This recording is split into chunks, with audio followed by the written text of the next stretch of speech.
Now look at Jesus' assessment of them, the second part. I know your works, this is Revelation 3:1. You have a name that you're alive, but what are the last four words of that verse? But you are what? Dead. Is that positive? I mean, if Jesus was one of these motivational speakers, would they think he was a real upbeat speaker? Jesus opens his letter to a group that is supposed to be an alive representation of Christ. What was God's plan? To invade the world with Christians. What are Christians? In Antioch, they were called Christians as a disparaging, criticizing term, saying, you guys are all trying to be a little Christ. That was God's plan. It still is his plan. He wants us to be living, breathing, walking, talking, acting replicas, representatives, kind of like imitations. That's what Paul calls us. Mimics of Christ. We want to be like him.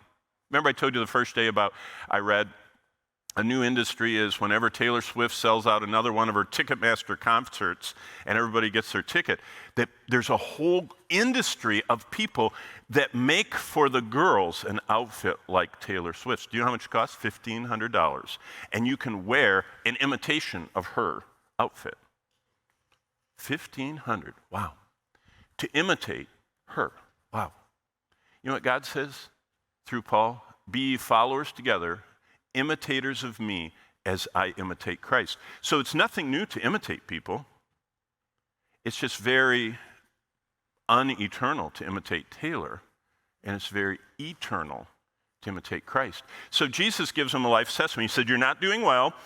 You don't have any appetite. You're dead. You're critically ill. You don't even look alive.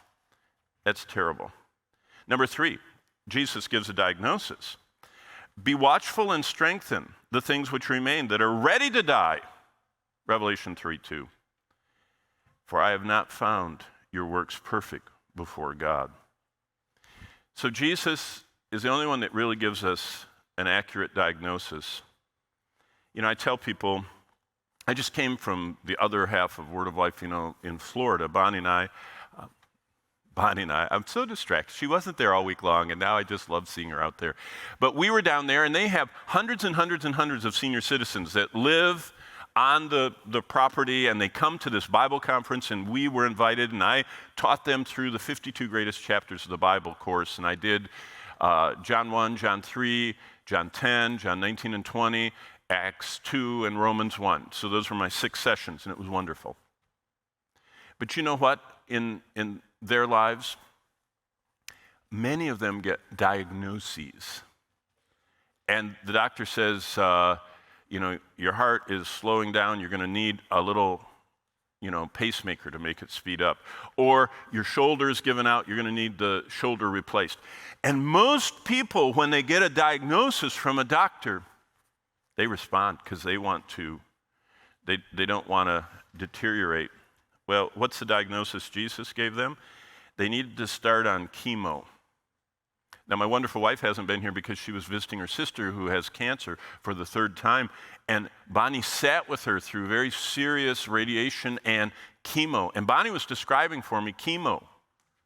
And some of you may have parents, grandparents, or maybe you yourself have had some form of cancer, and you go to a chemo place, and there are all these cubicles, and you're in there, and you get all hooked up, and they bring this, what they call a cocktail of, actually what it is deadly poison that kills cells in your body.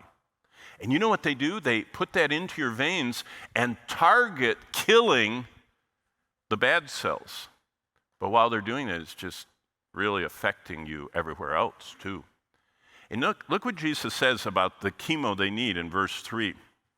Remember how you have received and heard. So go back to when you got saved and hold fast to those truths.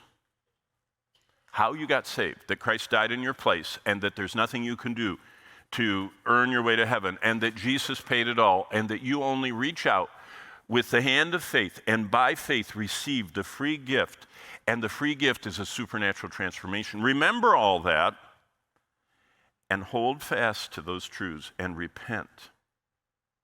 Therefore, if you will not watch, I will come on you as a thief. So basically, he says, remember and repent. That's the spiritual chemo.